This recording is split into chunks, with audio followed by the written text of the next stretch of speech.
Most of the ocean is still shrouded in mystery, whether we're talking about dark corners or creatures that are hiding in the depths.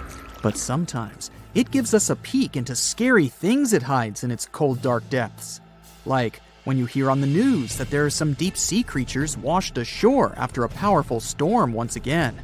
Some just look weird, while others are real monsters that live at depths of more than 3,300 feet.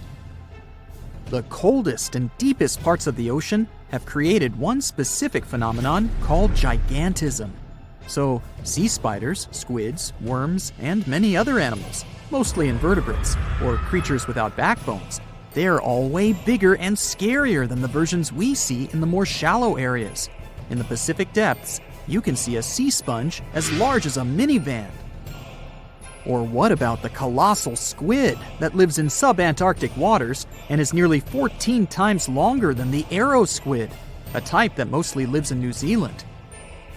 Researchers found many of these underwater monsters in the abyssal zone of the ocean. Back in 2021, the researchers showed images of the giant phantom jelly. It was at a depth of 3,200 feet. Its tentacles were 33 feet long. Wow, I wouldn't like to face that one on the beach. It probably eats only small fish and plankton, but it can swim to depths of more than 21,900 feet. And down there, this giant jelly doesn't have enough food. How does it survive then? Scientists haven't figured it out yet. And there are even more questions related to the giant squid, the biggest one ever found. This monster is 43 feet long, with a weight of nearly a ton. Imagine if those tentacles would grab your car, or something like that. They would smash it like it was a toy. There's no light in the abyssal zone. Sun rays just can't penetrate that deep. So there's no algae or underwater plants there. Local animals mostly eat snow. Marine snow is not like the regular one you build a snowman with. It consists of any small flakes or remains that fall from the surface of the ocean. Maybe even some leftovers that animals up there couldn't eat. So it's not much. But apparently, it's enough for very large creatures that hide deep down there, like giant squids. Squids that generally live at such depths don't bother going after their prey. They just wait until the poor animal swims right up to their long tentacles and falls into a trap. It may not be the best method ever, because not many animals will even swim into these dark, cold parts. But it's the method that saves energy. A giant squid eats only 1 ounce of fish daily, which is approximately 45 calories. That's nearly 50 times fewer calories than an average person should eat per day. So when a squid gets 1 fish, it saves it for a couple of days. I hope giant squids won't get the idea to go to the surface and look for food when there's not enough of it in the abyssal zone. And I hope even more that giant Greenland sharks won't get that same idea. You can find them at depths of up to 7,200 feet. They're twice as slow as we usually walk. They swim at a speed of 1.12 feet per second. Their slowness is part of the energy-saving mechanism that creatures down there need to survive. But they can speed up in the form of short bursts when they need to catch prey. But they kinda change their diet from predator to scavenger, considering their environment. There will be more leftovers falling from the surface than animals to go after. Greenland sharks grow just 0.4 inches per year, and they're mostly 20 feet long, which means they live for a very long time, sometimes up to 400 years. They also have a slow metabolism, and that's one of the main factors for their long life, too. Greenland sharks like to spend their time in cold waters. They're adapted to that, since their tissues have specific chemical compounds that prevent the forming of ice crystals all over their body. That means they have some sort of natural antifreeze. So what makes them so big? Scientists are still not sure, but some theories try to explain it. There's this thing called Kleiber's rule that says bigger animals tend to be more efficient.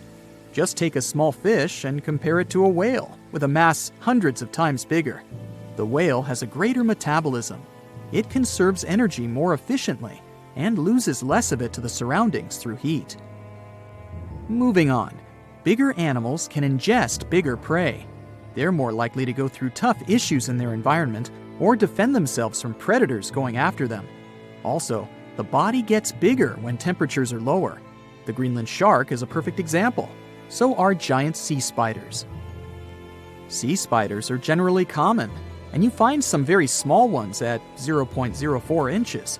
But in deeper parts of the Antarctic, they become 3-foot-long giants. They grow so big because the cold water has more oxygen. That way, more of it diffuses into the animal's body, and that allows it to grow bigger. Yeah, both as a creature and a nightmare. And how about this giant tube worm? Researchers found it accidentally while they were exploring the mysteries of the Pacific Ocean floor. They stumbled upon unusual hydrothermal vents.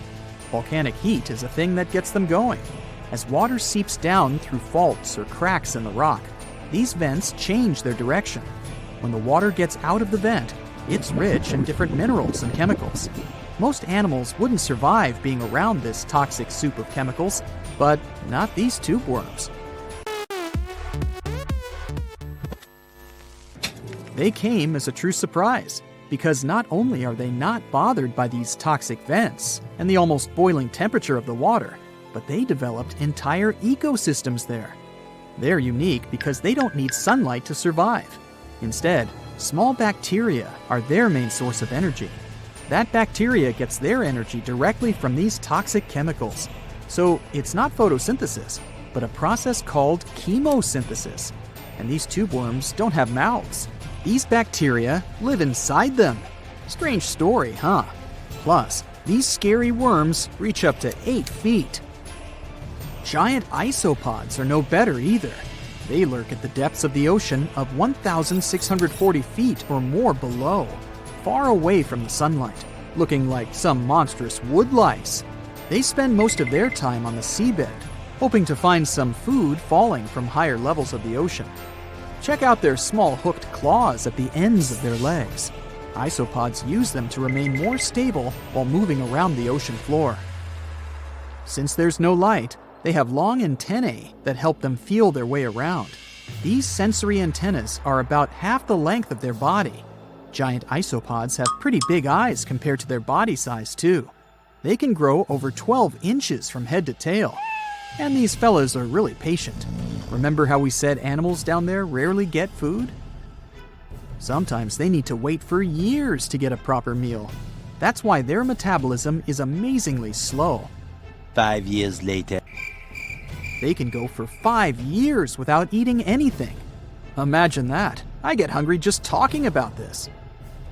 In 2006, a biologist did research to compare the differences between the shallows and the deep sea regions.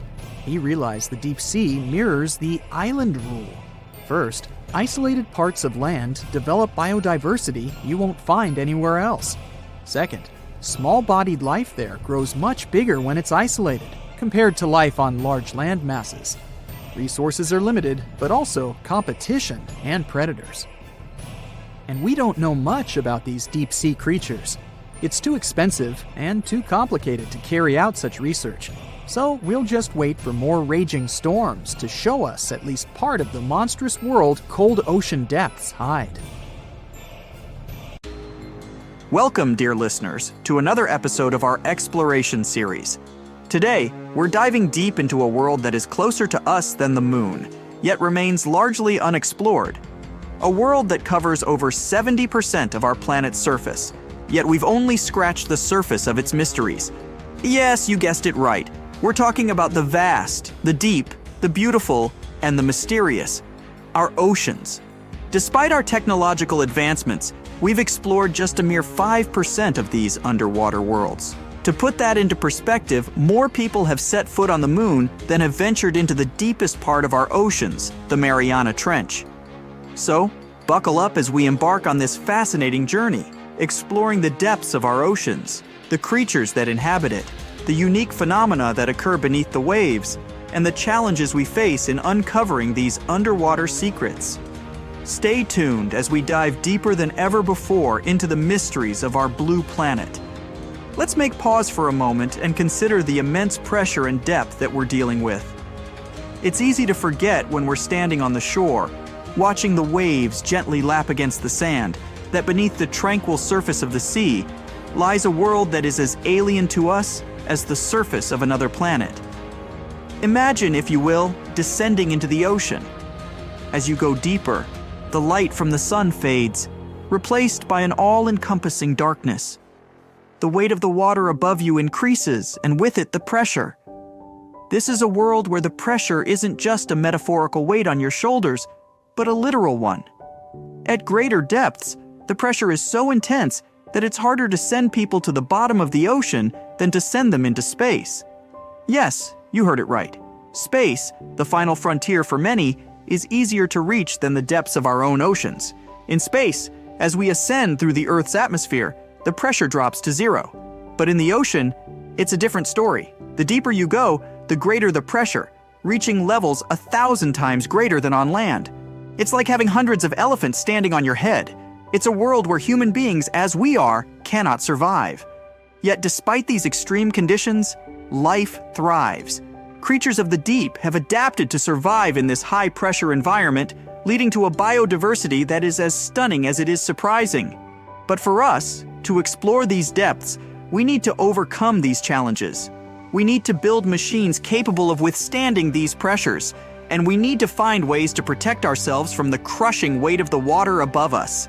As we delve deeper into our exploration, we encounter a fascinating phenomenon: the shifting of oceans and continents. The Earth as we know it has not always looked the same. Over millions of years, the continents have drifted apart and come together in a slow dance orchestrated by the movements of the Earth's crust.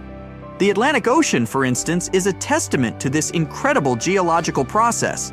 It was formed when the North and South American continents separated, creating a vast body of water in between. And even now, it continues to grow, expanding at a rate of about 2 inches per year. On the other hand, the Pacific Ocean, the largest and deepest of Earth's oceanic divisions, is slowly shrinking. This constant, albeit slow shift in our planet's geography is a reminder of the dynamic nature of Earth. These movements not only shape the physical landscape of our planet, but also influence the distribution and evolution of species in our oceans.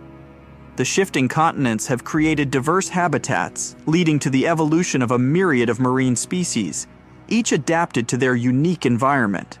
The ocean is a treasure trove of natural wonders, many of which are as astounding as they are unexpected.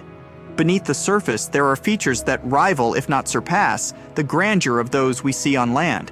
Consider, for instance, the existence of underwater lakes and rivers. Yes, you heard it right, lakes and rivers within the ocean itself.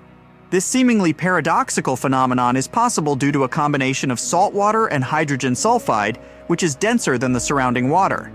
This denser mixture forms lakes and rivers that flow right inside the ocean, creating an otherworldly spectacle for those fortunate enough to witness it. And then, there's the world's biggest waterfall, not on land but underwater. Known as the Denmark Strait Cataract, it's located in the waters between Iceland and Greenland. Standing at an impressive 11,500 feet tall, it dwarfs the likes of Niagara Falls. This underwater waterfall is possible because cold water is denser than hot water, causing it to drop into the much warmer Erminger Sea. But the wonders don't stop there. The longest mountain chain on Earth, the mid-ocean ridge, is also hidden beneath the ocean surface. Stretching almost 40,000 miles long, it's a testament to the Earth's dynamic nature.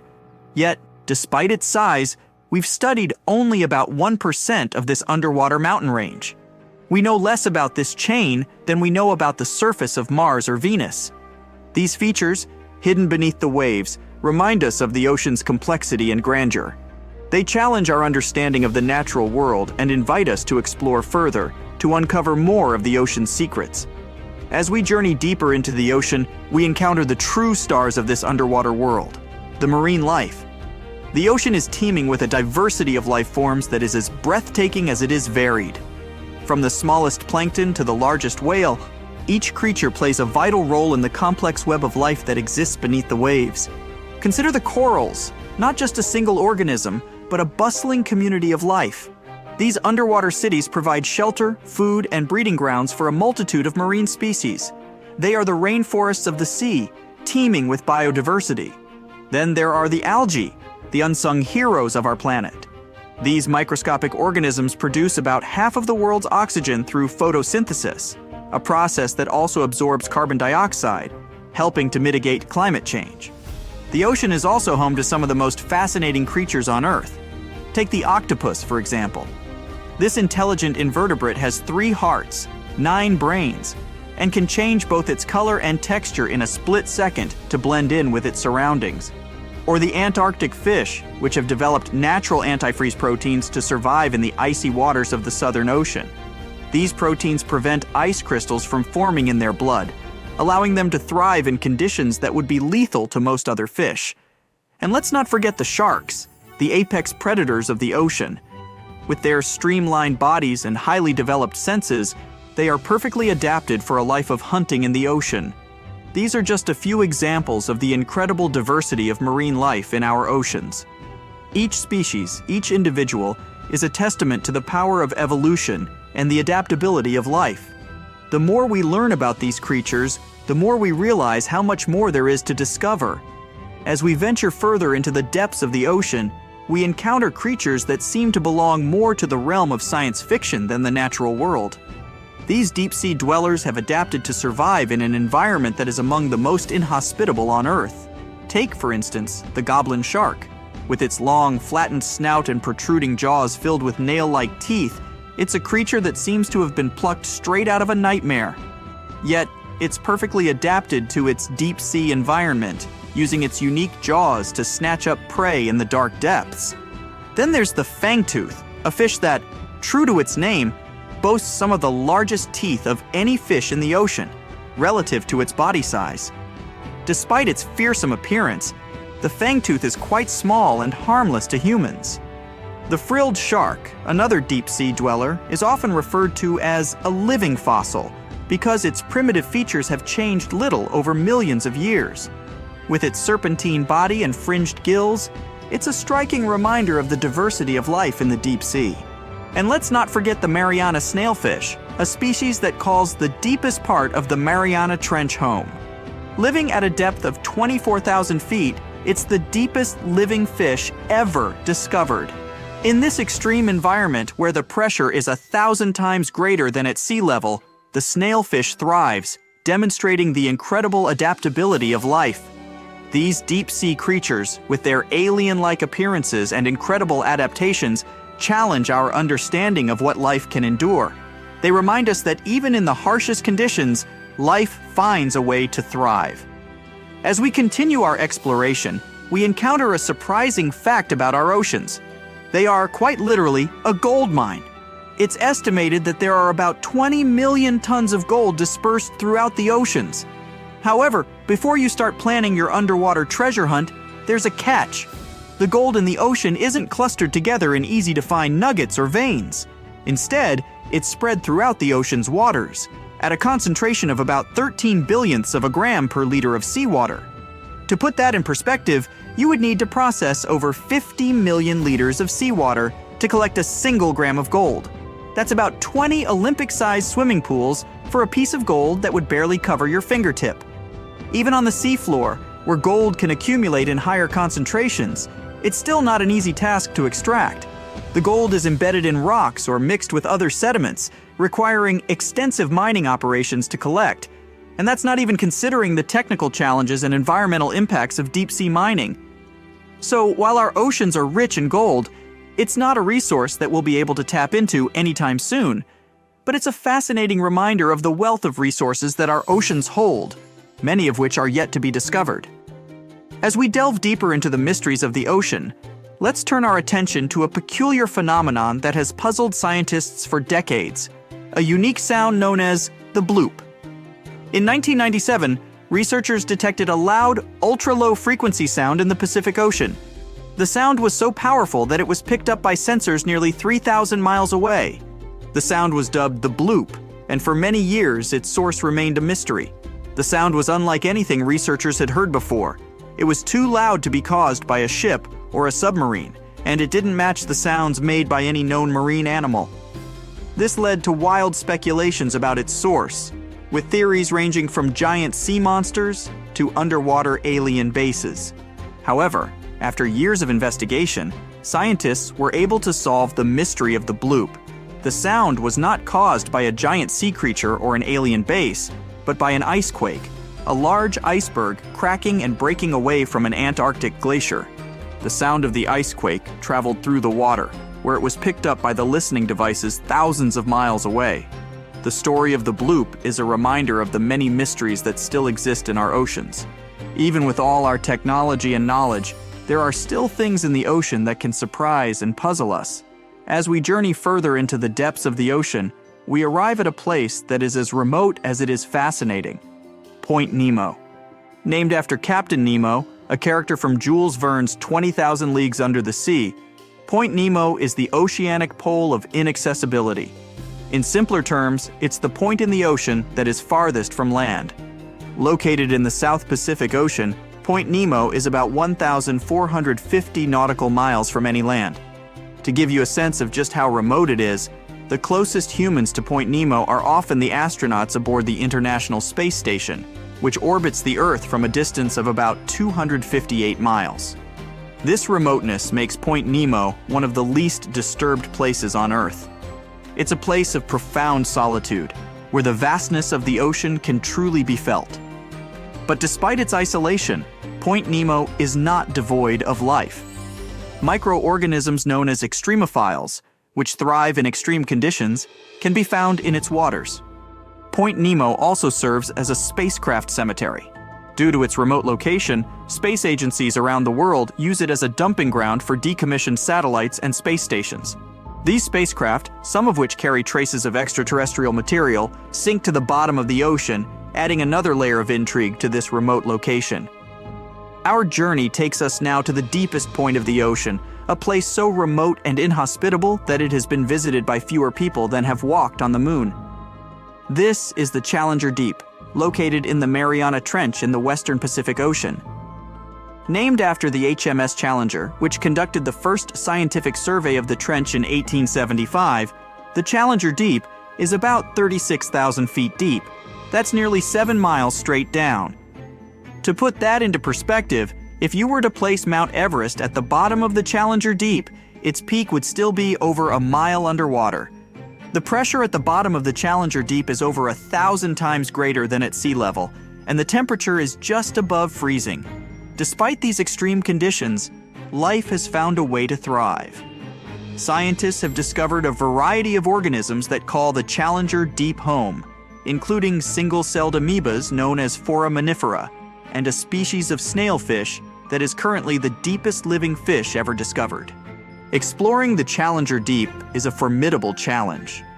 The immense pressure, low temperatures, and lack of light make it a difficult and dangerous environment to navigate. Yet these challenges have not deterred us from exploring this final frontier on Earth. From the bathyscaphe Trieste's first manned descent in 1960 to more recent expeditions using autonomous underwater vehicles, our quest to explore and understand the deepest part of our oceans continues. The Challenger Deep is a testament to the extremes that life on Earth can endure, and a reminder of how much we still have to learn about our planet. As we delve deeper into the mysteries of the ocean, we encounter life forms that have adapted to survive in some of the most extreme conditions on Earth. These extremophiles, as they are known, challenge our understanding of the limits of life and hint at the possibility of life beyond our planet. Take, for instance, the bacteria that thrive near hydrothermal vents on the ocean floor. In these seemingly inhospitable environments, where the water is superheated and the pressure is immense, these microorganisms not only survive but thrive. They have evolved to use the chemicals spewing from the vents, such as sulfur and methane, to generate energy in a process known as chemosynthesis. Then there are the organisms that inhabit the Challenger Deep, the deepest part of the Mariana Trench. Here, in the pitch-black depths, under pressures 1,000 times greater than at sea level, life has found a way. From single-celled amoebas to the Mariana snailfish, these creatures have adapted to survive in an environment that would be lethal to most other forms of life. These extremophiles are of great interest to scientists, not just for what they can teach us about life on Earth, but for what they might reveal about the possibility of life on other planets. If life can survive in the extreme conditions of the deep sea, Could it also exist in the icy oceans of Jupiter's moon Europa, or beneath the surface of Mars? As we continue our journey through the depths of the ocean, it's important to acknowledge the tools and technologies that make our exploration possible. These devices, designed to withstand the extreme conditions of the deep sea, allow us to venture where humans cannot go, revealing the mysteries of the ocean to us. One such tool is the deep sea submersible. These vehicles, which can be manned or unmanned, are designed to withstand the immense pressure of the deep sea. They are equipped with strong lights to illuminate the dark depths and cameras to capture images and videos. The bathyscaphe Trieste, which reached the bottom of the Challenger Deep in 1960, and the Deep Sea Challenger, which made the same journey in 2012, are examples of manned submersibles. Then there are the remotely operated vehicles, ROVs, which are controlled from a ship on the surface. ROVs can stay underwater for much longer than manned submersibles and are often used for detailed scientific research and exploration. They are equipped with robotic arms to collect samples and high-definition cameras to document their findings. Autonomous underwater vehicles, AUVs, like the Nereus, are another important tool for deep-sea exploration. These vehicles can operate without a tether to the surface, allowing them to explore areas that are difficult to reach with other methods. They use advanced navigation systems to move through the water and can be equipped with a variety of scientific instruments to collect data. These tools, along with advancements in sonar mapping and satellite technology, have revolutionized our understanding of the ocean. They have allowed us to explore deeper and with more precision than ever before, revealing a world that was once completely hidden from view. As we draw our journey to a close, we are left with a sense of awe and wonder at the vastness and complexity of our oceans. We've journeyed from the sunlit surface to the darkest depths, encountering along the way a world teeming with life and filled with mysteries yet to be solved.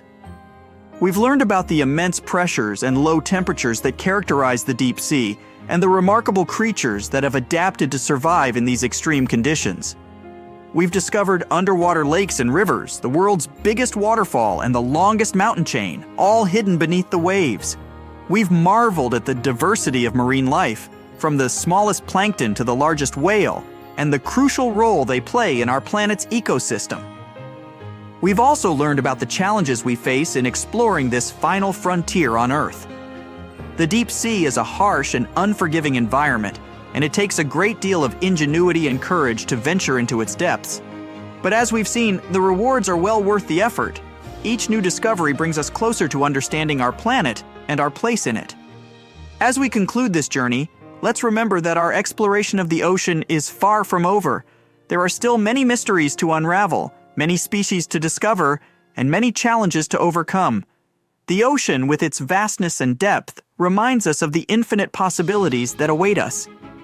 It invites us to keep exploring, to keep learning, and to keep marveling at the wonders of our blue planet. Thank you for joining us on this journey.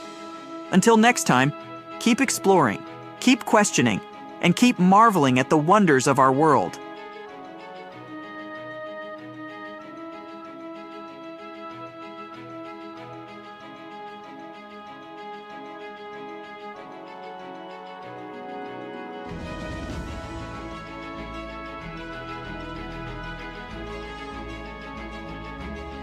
The deep sea is not all about singing mermaids and dancing crabs. It's actually filled with monster-like creatures that'll give you nightmares. So, if you're ready to meet them, grab your scuba gear and let's dive into the deep, mysterious waters to discover their fascinating and scary world.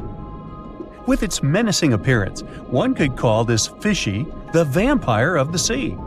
Well, named for their disproportionately large, razor-sharp fangs protruding from their mouth, fangtooths are actually quite small and harmless to humans.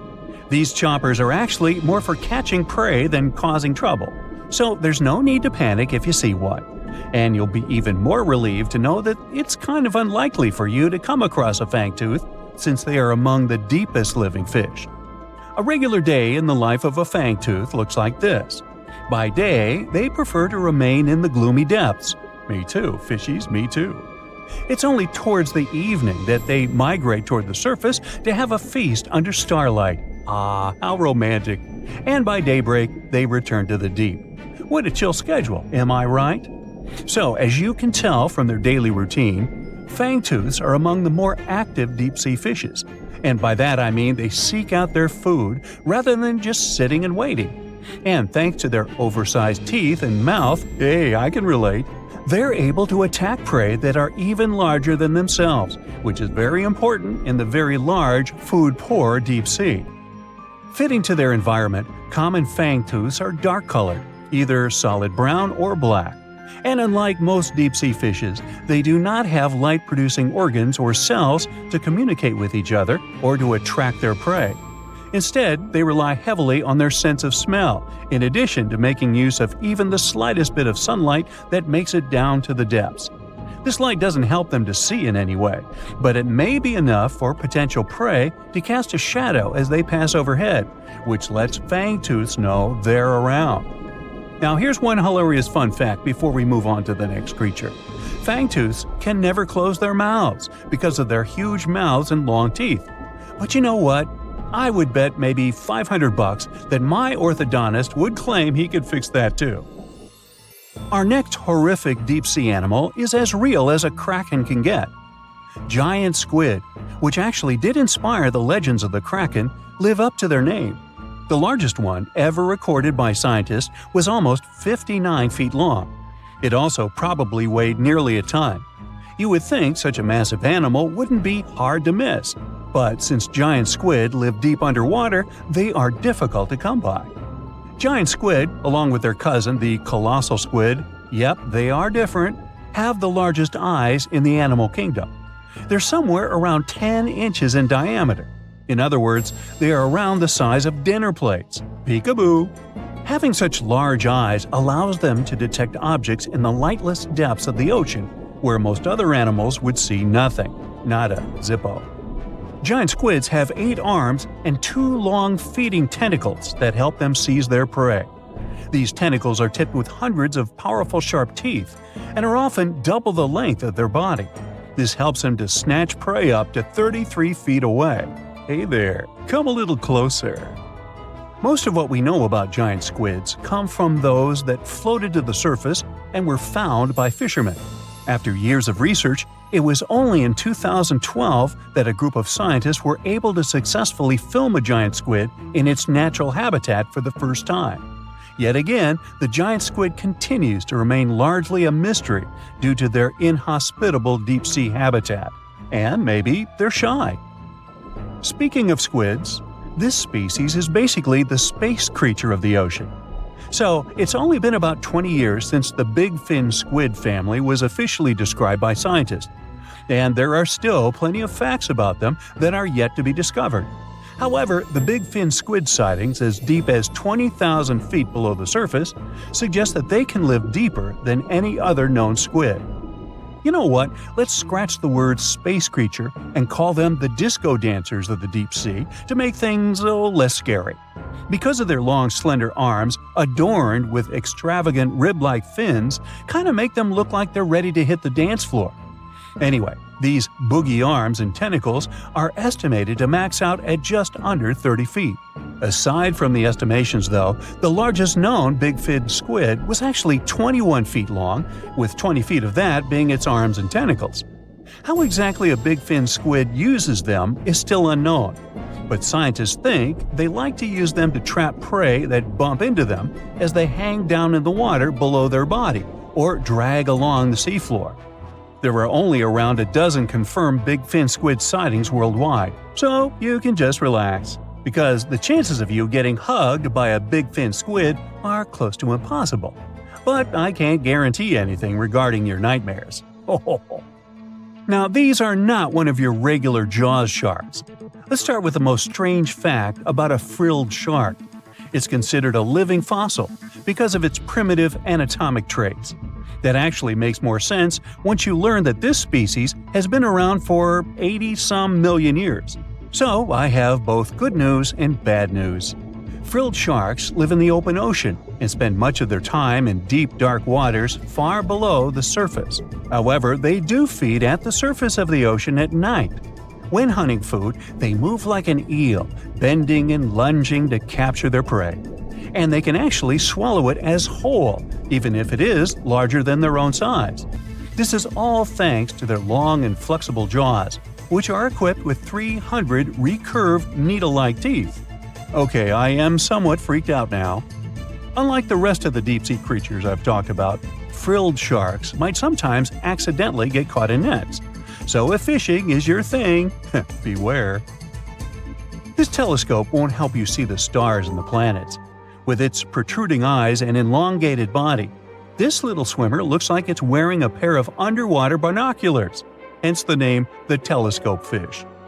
Found in cold, deep tropical to subtropical waters worldwide, they're known to be the species that undergoes one of the most drastic transformations in fishes. When the first larva was described in 1954, it was believed to be a new species rather than the larva of a telescope fish that were known to science since 1901. Despite the fact that they are only around 6 to 8 inches long, they're able to latch onto snacks that are bigger than their own size. That is thanks to their massive and highly stretching jaws, making up most of the size of their head. These large prey are then folded in half to fit in their expandable stomach. In 1925, scientists found a 5.5-inch long fish inside the stomach of a 3-inch long telescope fish, which they described as neatly folded. Despite all this, their cylindrical tube-shaped eyes are still the most fascinating and bizarre features of telescope fishes. Their specific shape increases light collection to help them detect their prey's weak bioluminescence even from a distance. But although their eyes are good for seeing things in the twilight, they're especially great at seeing silhouettes from below. That's why they orient themselves vertically in the water. Now, I have to admit they look kind of cute if you ask me. Sort of like uglier versions of Minions. Yeah, right? Many terrifying animals live deep beyond the waves, like this vampire squid living 3,000 feet below the surface in almost complete darkness. This animal has a cloak, like a vampire's. That's why it's called the vampire squid. Deep down at the bottom, it can't use ink to defend itself. So this animal has developed an unusual tactic. It glows slightly to scare away predators. If this tactic fails, the vampire squid can turn its body inside out, revealing tiny spikes. When you translate its scientific name, Vampiroteuthis infernalis, it literally means vampire squid from the nether. Despite its terrifying looks, it's a harmless ocean animal. This previous creature was not from space, but this object definitely is. Before Elon Musk found a way to reuse rockets, NASA would simply drop old ones after launching astronauts into space, most of the time in the ocean or deserts. In 2012, Jeff Bezos launched a mission to find the Apollo 11 rocket.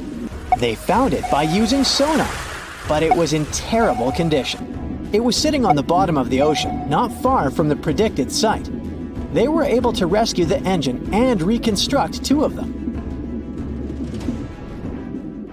The most famous lost city is Atlantis, but sadly, we still haven't discovered it. However, Heraklion was also just a myth until one British pilot saw something that looked like a city while flying over the Mediterranean Sea. He reported it, and 60 years later, a group of divers went there. They were shocked when they found an entire city underwater. It was loaded with artifacts that could tell us a lot about the history of the place. Now, it's one of the best underwater archaeological sites in the world. It's believed that the rising sea caused the whole city to go underwater. The Titanic sank in 1912. The wreck was claimed to be officially discovered 74 years later. In reality, though, a fisherman found the Titanic 8 years earlier while fishing in the Atlantic Ocean. He was pulling out his net when he spotted a head stuck in it. Luckily, it was just a doll's head. Years later, after the fisher had passed away, his son sold the doll to a doll collector. She did a lot of digging and research on every person who had a porcelain toy on the Titanic. She found the owner of the doll. Ava Hart was on the Titanic and had a doll with her. Ava survived the catastrophe by a miracle, but her toy didn't. Hart even wrote about the doll in her journal, and every detail matched the toy found by the fisherman. The tripod fish lives deep in the abyssal zone, around 20,000 feet below the surface. It's adapted to such immense depths and uses its tripod fins to stay still on the bottom. This creature doesn't have big eyes, but even if it did, these eyes would be useless in the darkness. Instead, the tripod fish uses its fins like antennas to detect any movement in the water. This creature doesn't have much luck when it comes to its love life, so it had to develop unique tactics to reproduce. One fish can be both male and female. The next bizarre creature is the lizardfish. It has tons of razor-sharp teeth, a huge mouth, and really big eyes, which it uses for hunting. All this makes the animal look freaky. The lizardfish lives at depths of around 11,000 feet in the midnight zone, where there is zero light. This freak of nature basically eats everything it can fit inside its mouth, from small fish to other lizardfish. On the other hand, when they see other reptile fish, they probably fall in love instead, because finding mates at those depths is not an easy task. Like the tripod fish, the lizardfish can be both male and female at the same time. When you think of a river, you usually picture it on land. Still, nature is quite unpredictable, and it created a river flowing under the ocean in California. It's running at a depth of around 2 miles. This river has everything that an ordinary river has: sunken logs, trees, and rocks. And despite its uniqueness, it's not the only one in the world. There are also others in the Amazon and Greenland. A terrifying creature was discovered near Angola's coast by a remote operating vehicle. It looks like it doesn't have a head or a body. It was sitting at a depth of around 4,350 feet below the surface. After doing research, scientists concluded it wasn't anything from a sci-fi movie. It was just a cluster of siphonophores stuck together. In 2015, some random guy was diving in Caesarea, and something shiny caught his eye. He reached out, grabbed it, and realized it was a gold coin. After that, he examined the bottom and found out that there were many more. He reported the incident to the local authorities, and they concluded that he had found Arabic treasure. The coins were made of solid 24-karat gold and were a few thousand years old, but due to the perfect salinity and temperature, they looked brand new. The coins belonged to a ship carrying cargo. It was caught up in a storm and unfortunately sank. One of the weirdest things ever discovered was found in the Baltic Sea.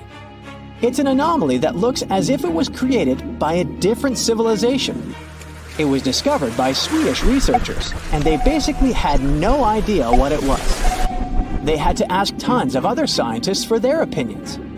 When you look at this formation from above, it's 200 feet long and looks exactly like a fallen spaceship. It's hard to believe that it's a natural formation, but spoiler alert, it's totally made by nature because the Baltic Sea has gone through many erosions throughout history. Most likely, the bizarre formation is the result of these processes. A group of divers in Madagascar were shocked when they found this 7-foot monstrosity of a knife on the seafloor. The speculation started immediately, and many said that the knife was from some giants that had fought megalodons and lived on Earth thousands and thousands of years ago. That could make a nice story, but the knife is most likely a movie prop that was lost at sea. One of the ocean's most bizarre animals is the frilled shark. It's believed that this fish is the reason for all those sea serpent stories that sea explorers of the past wrote about. These animals live pretty deep in the ocean, but sometimes they can be seen in shallow waters. It's super rare, but possible. The frilled shark has a big mouth sporting around 300 teeth. It also has a long body that looks like a lizard's, and it is truly a unique species of shark. Its prey can be half of its size because this shark's stomach is like that of a snake, and it can swallow huge fish or crustaceans. Spotting a few worms in your garden is no big deal, but after seeing a 26-foot-long one in the ocean, you will make your wetsuit a little wetter. This worm is super rare, and it's completely harmless to humans. It's actually not a giant worm. It's a cluster of zooids that are stuck together in a worm-shaped formation. They usually only eat plankton, bacteria, and other tiny things that can be found in the ocean. Probably the scariest thing in the ocean that is 100% real is the magna pinna, which can be found at crazy depths of 20,000 feet below the surface. This monster looks like an underwater Slender Man, but it's just a squid with really long tentacles that can reach a terrifying size of 8 feet. This guy has only been seen a few times, and basically, we don't know much about this creature so far. The deeper you go, the creepier they get. You're about to travel to the darkest ocean depths and check whether this claim is true. Are the creatures living there as scary as people think? You go 120 feet down underwater. Pay close attention to the bottom under your flippers. Oh my, what's that terrifying face half hidden in the sand? That's the northern stargazer. You can meet this fish in the eastern United States. It buries itself in the sand until unsuspecting prey gets near. Then, the nightmarish creature electrically shocks the poor animal and dines on it. You are moving deeper to 240 feet under the surface. That's where you spot a colorful, puffy creature, no more than 1 foot long. It's the sarcastic fringehead. At first, the fish seems to be harmless. Only unless it's provoked. When this animal is agitated, it opens its huge mouth to fend off predators. This defense tactic is a sight to behold, both surprising and frightening. Luckily, the fish is no threat to people whatsoever. The creature you see next can comfortably live in shallow waters, but you meet it at a depth of 900 feet. You don't even need to wonder why the animal's called the Game of Thrones brittle star. Unlike starfish that slowly crawl across the seabed, this creature moves fast. It wriggles its long, flexible arms to get from point A to point B. Its body is protected by a hard calcium carbonate shell. Also called snake stars, these creatures are tiny and easily fit in nooks, cracks, and small crevices in rocks. At a much greater depth of 2,000 feet, you come across the giant squid.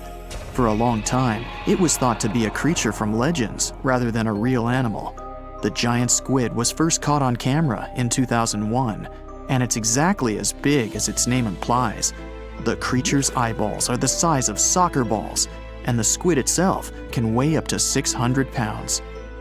Almost 3,000 feet below the surface, you get spooked by another creepy-looking animal. It's somewhat red and rather small, no longer than 1 foot long. As you approach the creature, it looks rather docile, or maybe just indifferent. The vampire squid, that's the animal's name, looks like an umbrella with tentacles.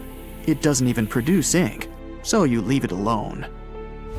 Soon after that, at a depth of 3,200 feet, you meet the cookie cutter shark. This creature is a parasite. It attaches itself to big fishes, dolphins, whales, and sometimes even people. Then, using its neatly arranged serrated teeth, it gouges out cookie-sized pieces of meat. This nasty glowing animal doesn't grow larger than 20 inches and lives in the ocean twilight zone. At a depth of 3,300 feet, the light becomes a rare and valuable thing. The animals living that far away from the surface have to evolve unusual features to survive. That's how the barrel-eye fish ended up with a transparent head and 2 super-sensitive barrel-shaped eyes. Right now, pretty much like always, they're pointed upward, allowing the fish to see potential prey and you. Almost 4,000 feet below the surface, you see something droopy and saggy. The blobfish doesn't have a skeleton or any muscle. Its jelly-like flesh lets the creature survive incredible water pressure. Despite its appearance, the blobfish is an ambush predator. It usually lies very still on the bottom, waiting for unsuspecting prey to swim by. You go a bit deeper and spot a creature that looks particularly ghastly. The goblin shark senses prey with its snout. The creature's terrifying jaws are attached to elastic ligaments. When some animal comes too close, the shark catapults its mouth forward to catch it. If your mouth could do the same, you would be able to eat things dangling 7 inches away from your face. Even deeper than that, at 5,000 feet, you notice another member of the shark family. The frilled shark looks like an overgrown eel, but its gills are lined with red fringe at the edges, hence the name. The creature's horrifying mouth has 25 rows of razor-sharp backward-facing teeth, 300 in total. The shark prefers to hover in the water, waiting for its prey to come closer. Then, it charges at it like a snake. Suddenly, you see something glow brightly like an electric bulb. But after coming closer, you recoil in horror. The creature looks like an upgraded eel equipped with oversized teeth. That's the deep-sea dragonfish that can live at a depth of 6,000 feet. Chemical processes going on inside the fish's body produce an eerie red glow. This glow is used to communicate with other fish. At the same depth, you meet another deep-sea inhabitant. Its most prominent feature is its huge mouth. Thanks to it, the gulper eel can swallow its prey whole. Its stomach can expand to a terrifying size when it needs to fit something large. At a depth of 6,600 feet, you come across an angry-looking creature with a fishing rod over its head. It's the deep-sea anglerfish.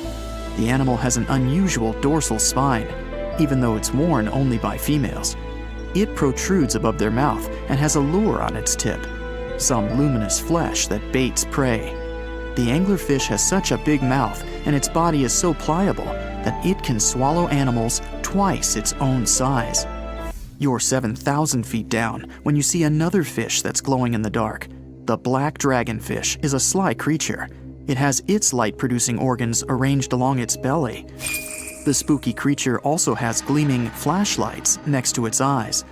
They help the animal find prey and attract potential mates. At the same depth, you also spot an enormous pillbug. But unlike the critter you can find in your garden, this one is at least 20 inches long. That's the giant isopod, and it is, indeed, related to the roly-poly, as well as crabs and shrimps.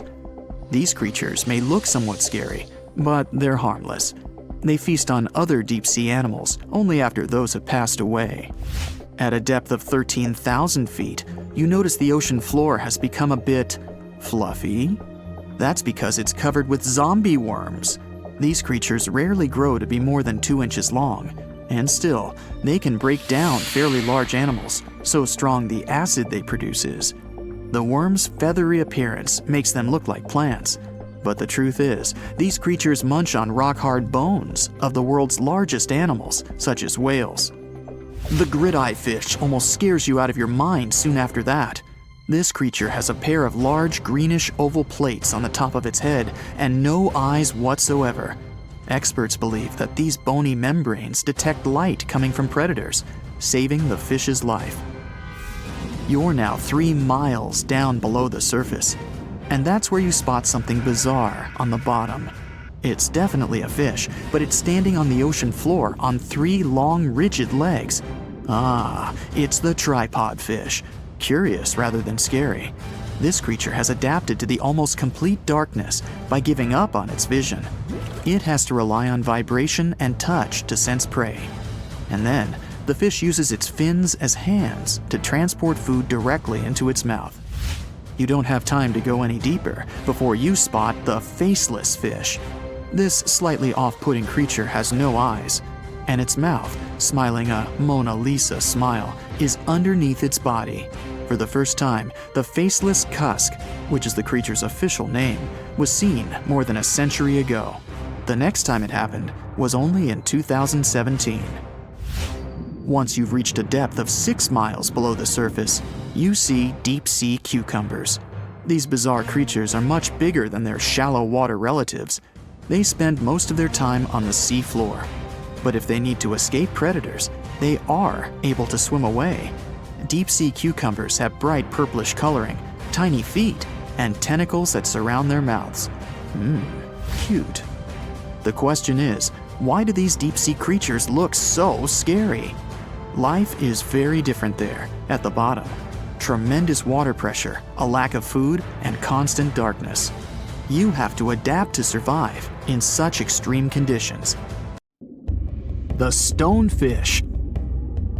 Stonefish aren't going to win any beauty contests, unless the pageant is for best rock look-alike. Their tiny unreflective eyes and rough skin blend in perfectly with their environment. A large head, an even bigger mouth, and a home full of, it's rocks. And just because you're on the beach doesn't mean you're safe. Stonefish can survive for 24 hours out of the water. Stepping on one, or even handling one, won't be that fun. Their dorsal fin spines have extremely strong venom. It shoots out when they get stepped on, and it can lead to paralysis or even heart failure. You'll need help fast. No wonder they're one of the most dangerous creatures in the water, or anywhere. Be careful when scrambling around rocky areas. They love to play hide and seek. The deep-sea dragonfish. If there were a prize for the most hideous fish in the ocean, the deep-sea dragonfish would win. With slimy, scaleless skin, massive teeth, and a face only a mother could love, this bad boy of the sea is nothing to mess with.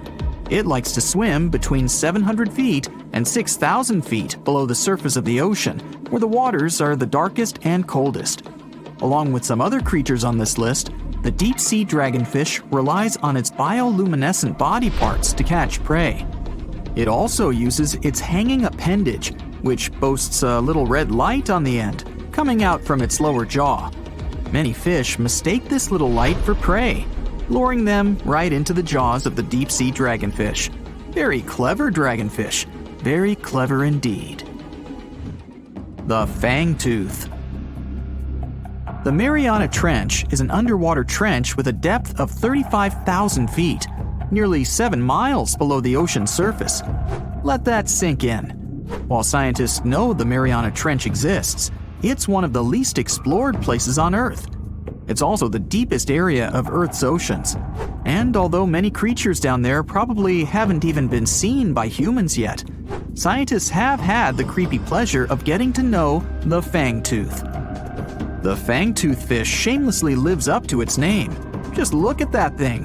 The fangtooth is carnivorous and feeds on just about anything it can find that gets caught in its sharp-toothed mouth.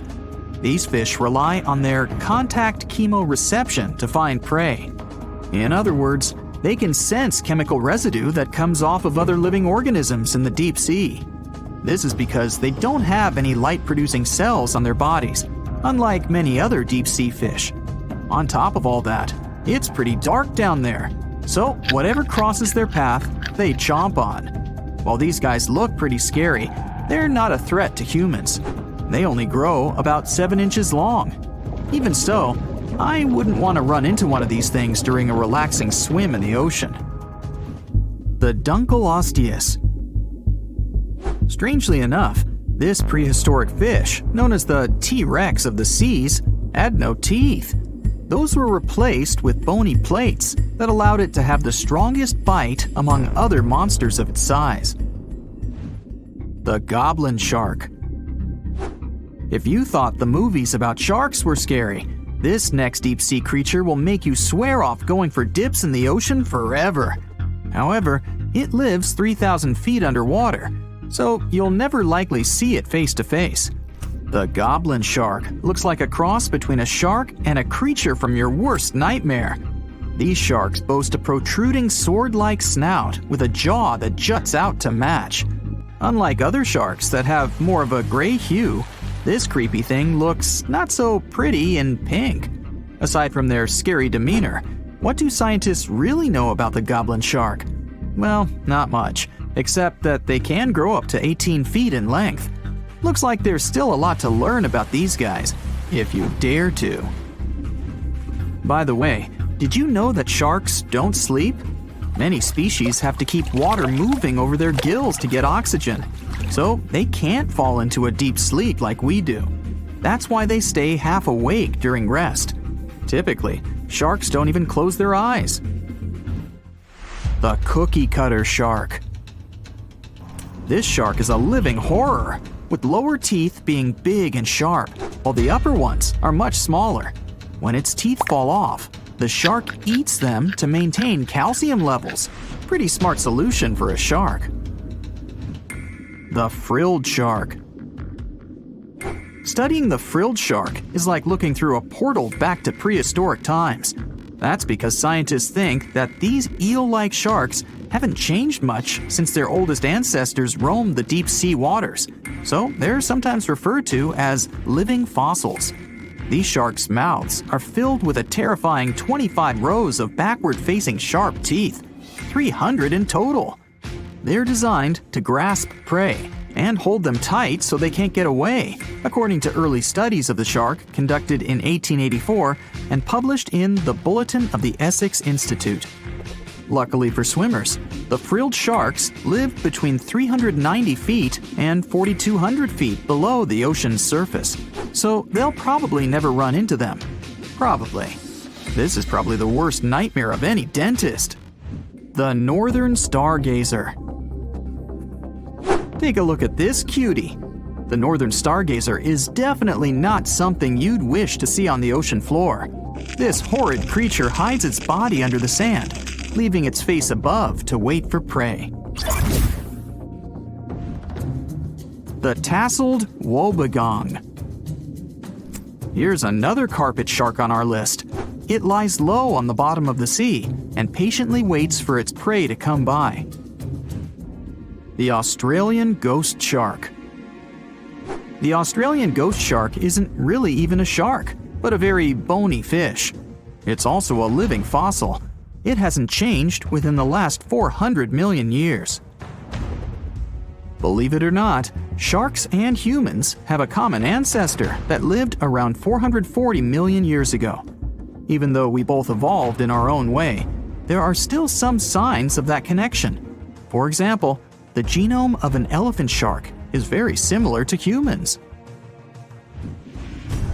The Leopleurodon.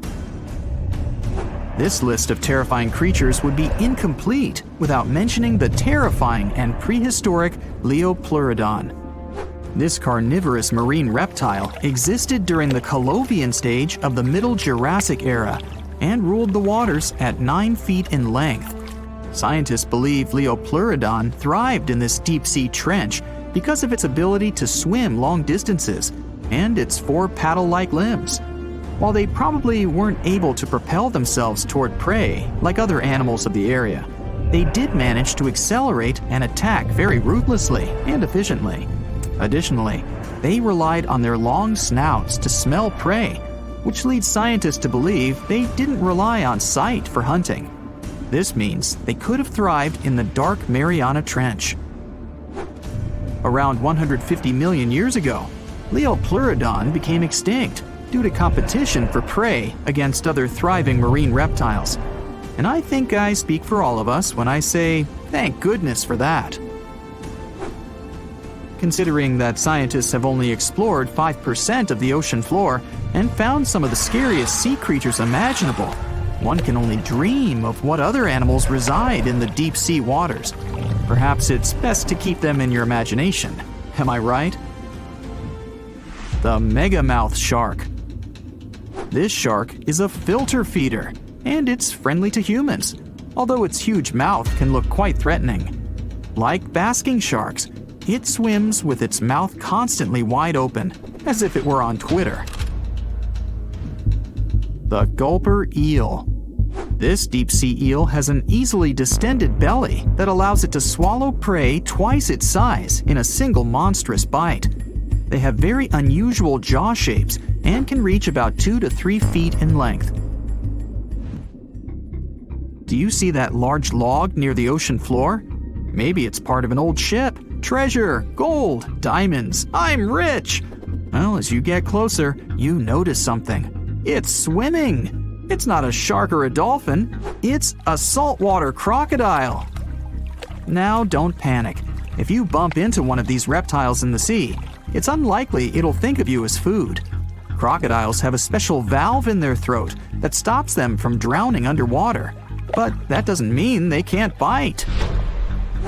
Usually, they're heading to a nearby island, and the quickest way there is to body surf. They can't really take the ferry, you know. Watching one from a distance should be okay. Just don't swim to shore right away. They love to ambush their lunch in shallow water. If there's one time I'd want to see a great white shark, it's when I'm diving with crocodiles. They'll gladly take a crocodile-sized nibble, given the right motivation. It looks like a prehistoric creature that came from the time of dinosaurs. This scary beast is called the basking shark. It can grow up to 39 feet. People have only reported 3 of them in the past 160 years. The last sighting was in 2015, and before that, about 80 years ago. These sharks sometimes rise to the surface to filter out small animals, such as shrimps and other small crustaceans, when they want to have a nice, tasty seafood dinner. But when there isn't enough grub at the surface, they go down to the depths of almost 3,300 feet, where they tend to stay for months, which is something researchers discovered using satellite tags. Tag, you're it!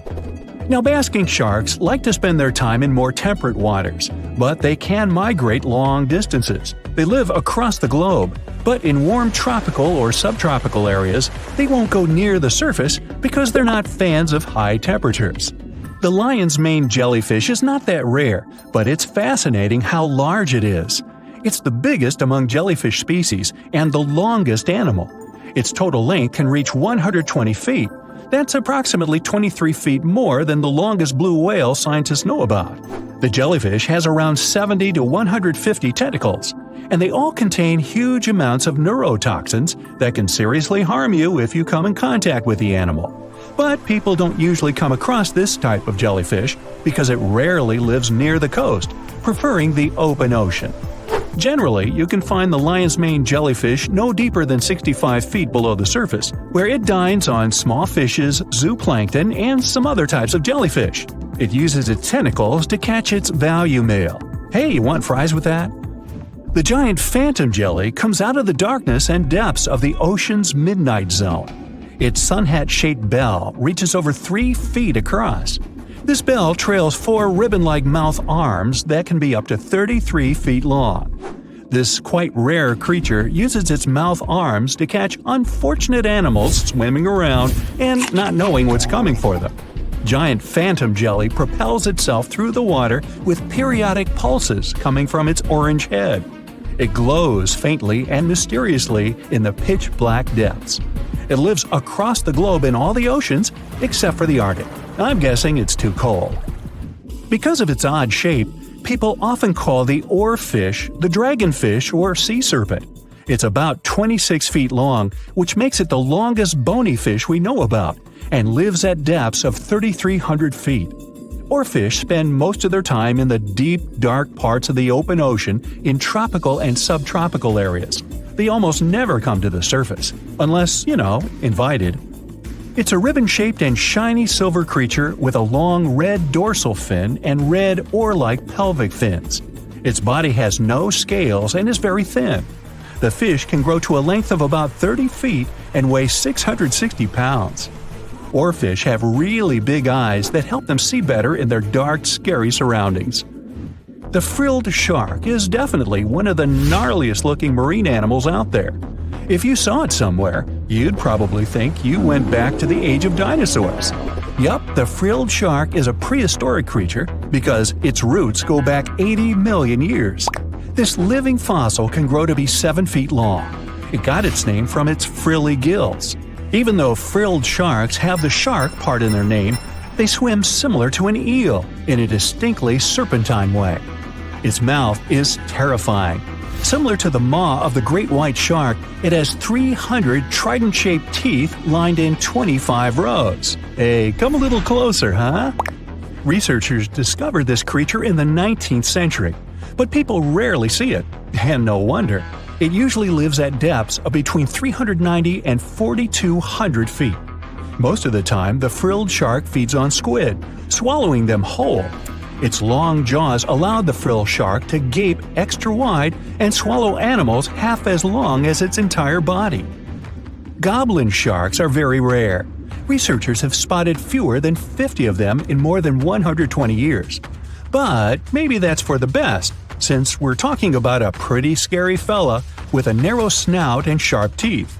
It's also capable of thrusting its entire jaw outward when it wants to catch something.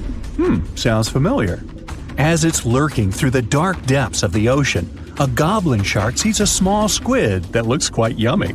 The dangerous animal inches toward the squid. When the poor creature notices the predator, it tries to dart away, but it's too late.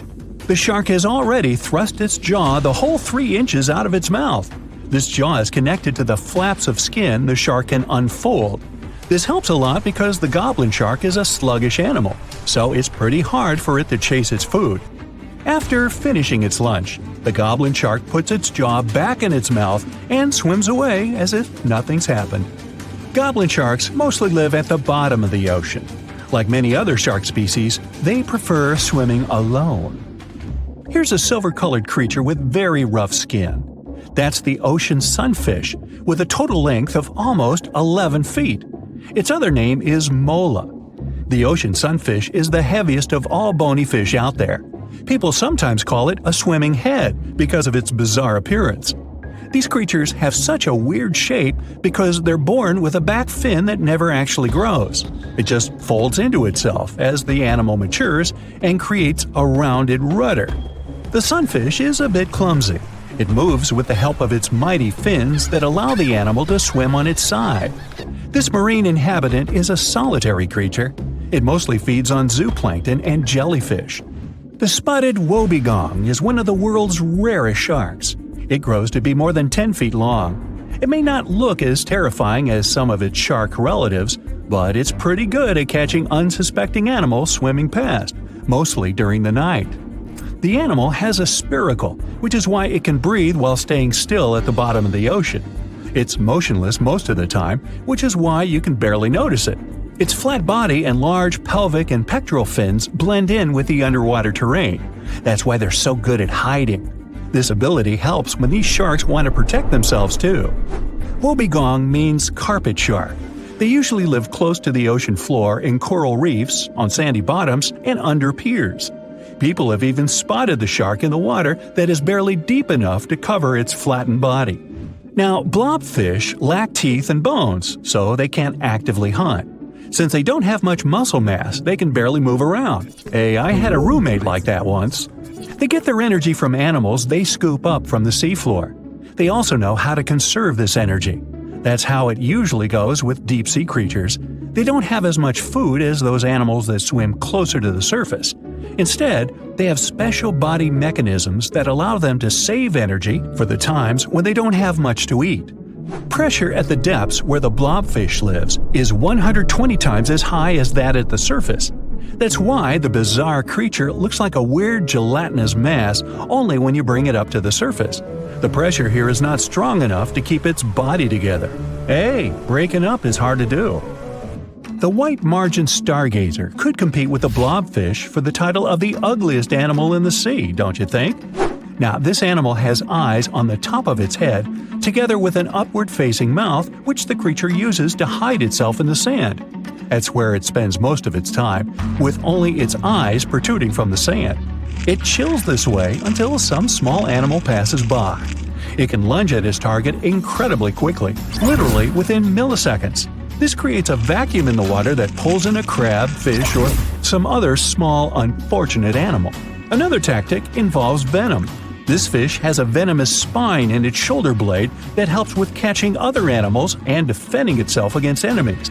Even though it's not related to the electric eel, the white margin stargazer can generate an electric shock as powerful as 50 volts. Ow!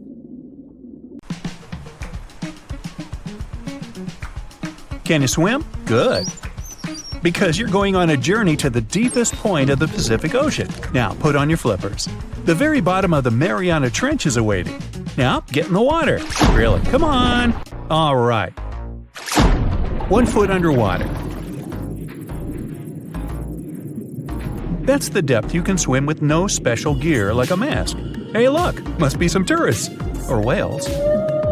10 feet underwater. That's a little deeper than the public pools and beaches around the United States.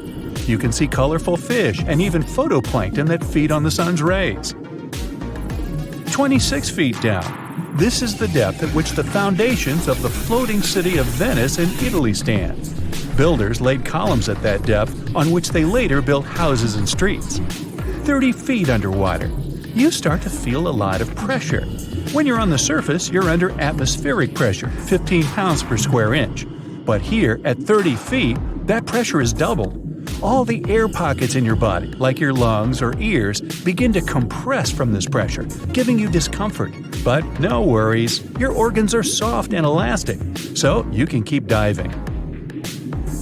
40 feet underwater. Oops, you're running out of air.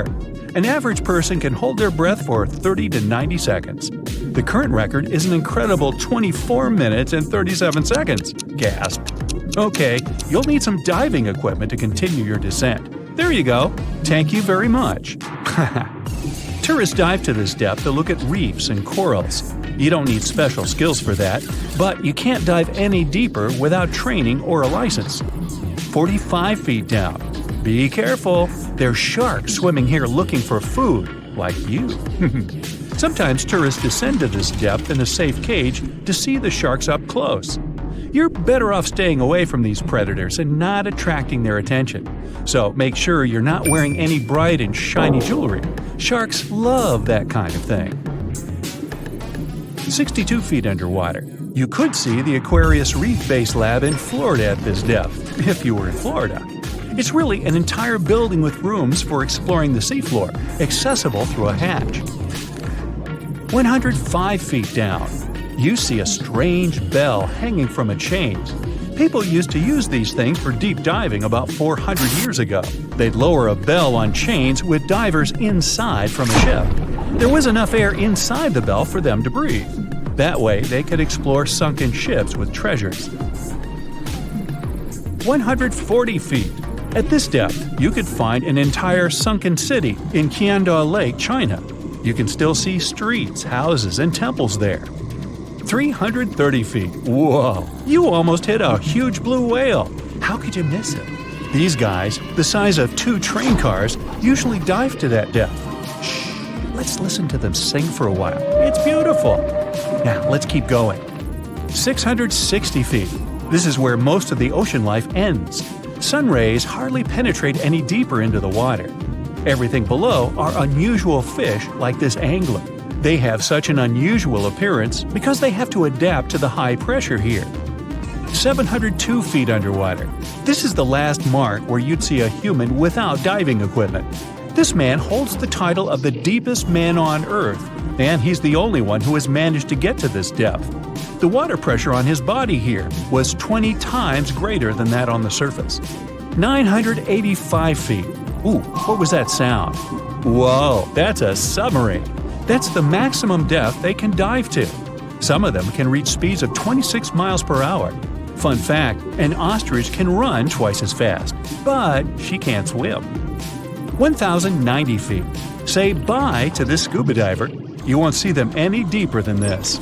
The world record was set in the Red Sea.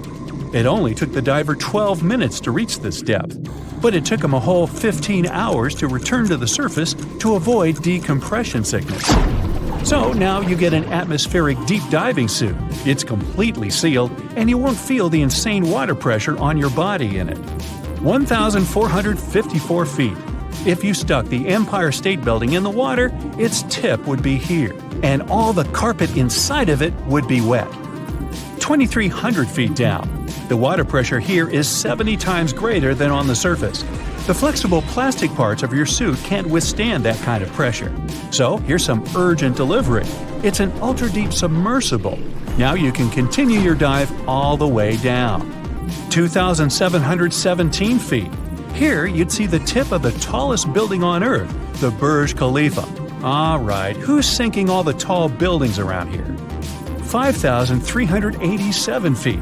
This is the depth of one of the oldest and deepest lakes in the world, Lake Baikal. Its area is slightly larger than the entire country of Belgium.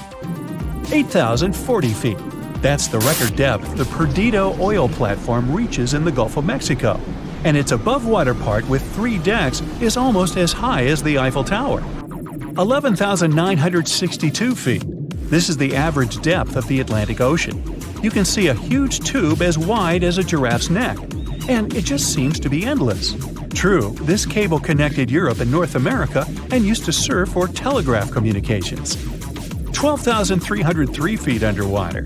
Suddenly, in the darkness, you see the outline of a ship. No way! That's the Titanic itself. The intense water pressure would crush a person at this depth, so you can only dive down to the Titanic in a submarine. 13,123 feet. Whoa! Here would be the end of the deepest mine in the world, Imponen Gold Mine in Africa. But you still have deeper places to go. Let's speed up. 20,000 feet. Here you can see the deepest debris of an old ship. The USS Johnson sank more than 70 years ago. You can still clearly see the number 557 on its bow. 26,200 feet. Here, in this total darkness, you'll find the deepest fish in the world, the Mariana snailfish. They're as long as a domestic kitten and have almost transparent skin. Their eyes are poorly developed for vision because the sunlight never reaches this deep. 29,030 feet. If you take Mount Everest, flip it over, and stick it into the Marianas Trench, this is exactly where you'd see its tip. Even though this is the highest point on our planet, you'd still have a lot deeper to go. 35,755 feet down.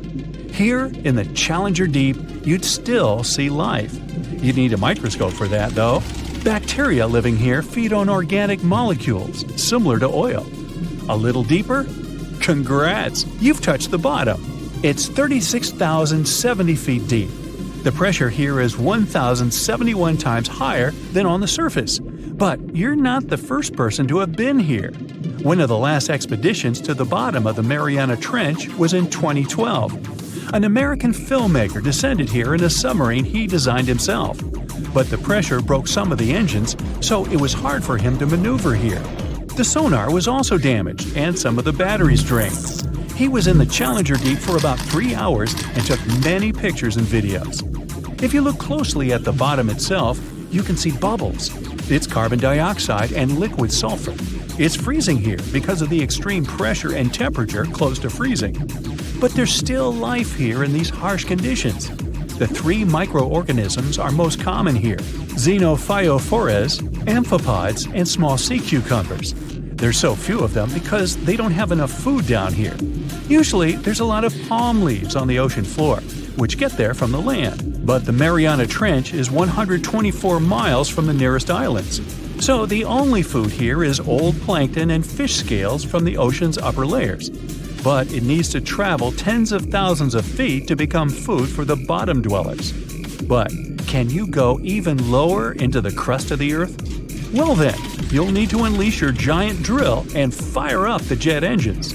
You're pushing another 36 miles through the Earth's crust, and here is its edge.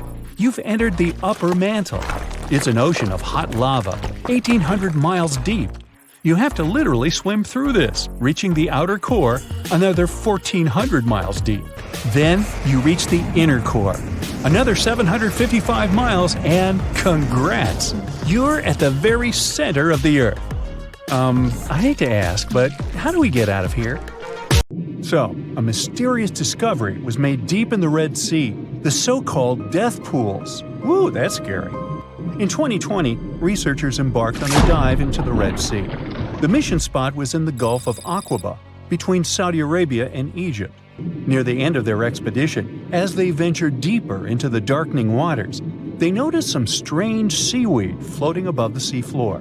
They decided to use a remotely operated vehicle and investigate it.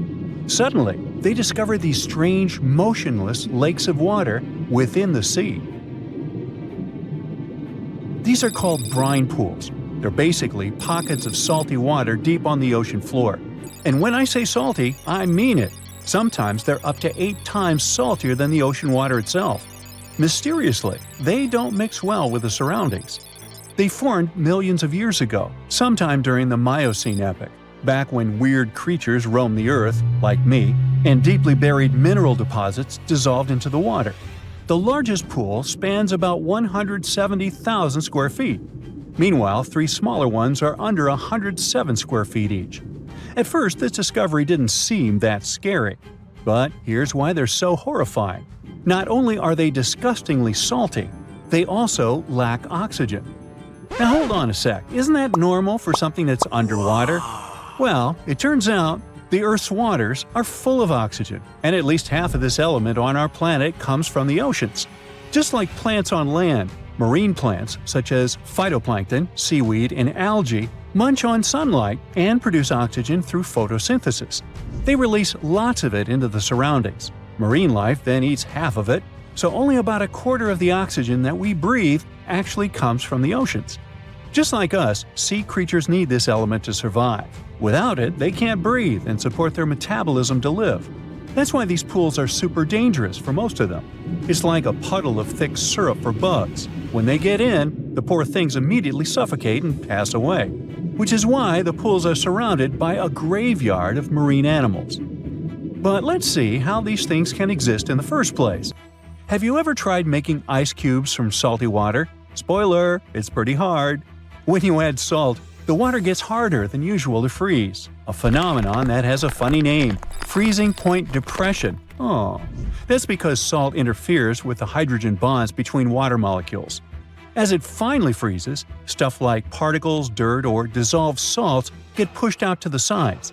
As a result, the salt's kind of squeezed out of the ice crystals and gets trapped near the edges in small bubbles or pockets. Something similar happens in the ocean when seawater starts freezing under super cold polar caps. The salt doesn't freeze with the water. Instead, it gets pushed out, forming a super salty cold liquid, the brine. And then it sinks down to the ocean floor. On a large scale, all this process also helps currents to form.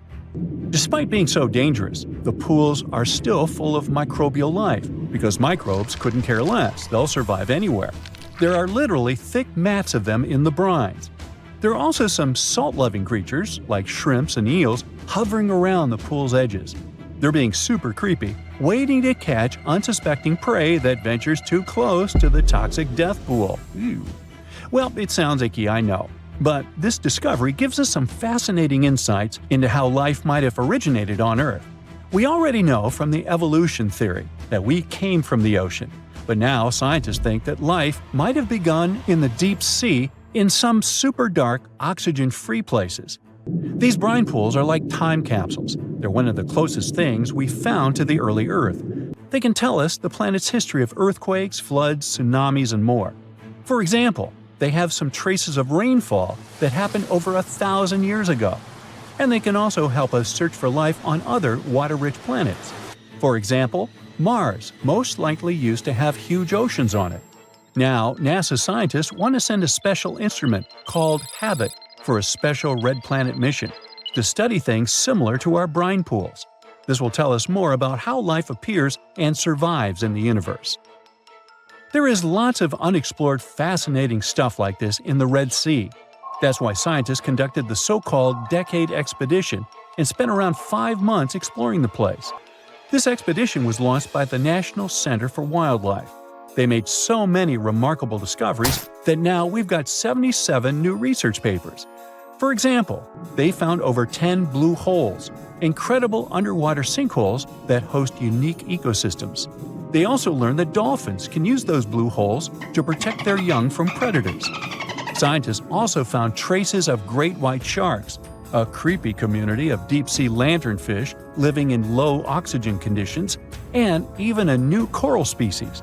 It's the most resilient deep-sea corals that also vibe just fine without oxygen, like microbes we mentioned.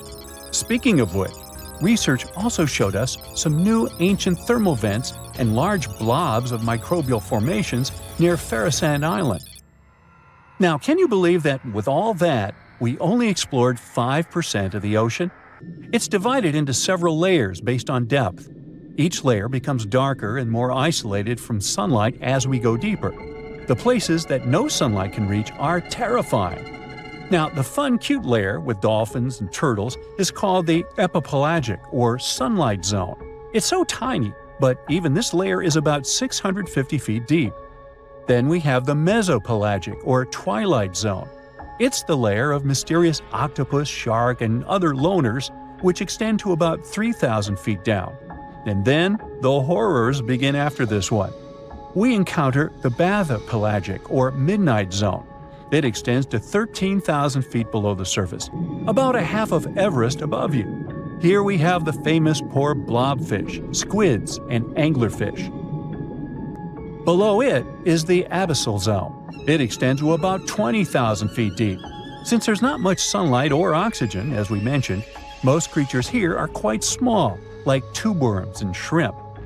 The darkness continues until we arrive at the scariest place of the planet, the place full of trenches formed by tectonic plate movements, the Hadal Zone. It's named after Hades, the deity of the underworld in Greek mythology. Just like Hades' realm is dark, remote, and guarded, the Hadal Zone is the deepest and most depressing part of the ocean. It starts at depths of around 20,000 feet and can go down to 36,000 feet and more. The famous Mariana Trench also belongs to this zone. Only 3 people in history have ever explored these depths in person, making it one of the least explored and most mysterious places on our planet. However, despite crazy high pressure, near freezing temperatures, and complete darkness, there are still things who manage to survive here. Guys like amphipods, which are critters who feed on dead material sinking from above, and the Hadal snailfish, which lives as deep as 27,000 feet. So scientists used to assume that if there's no sunlight, there wouldn't be that much oxygen around. But one day, a research team decided to measure the levels of oxygen in one of those deep zones. Surprisingly, the levels were super high. They checked the equipment thinking that it was malfunctioning, but nope, all the sensors showed the same thing. Turns out the oxygen was somehow generated by rocks.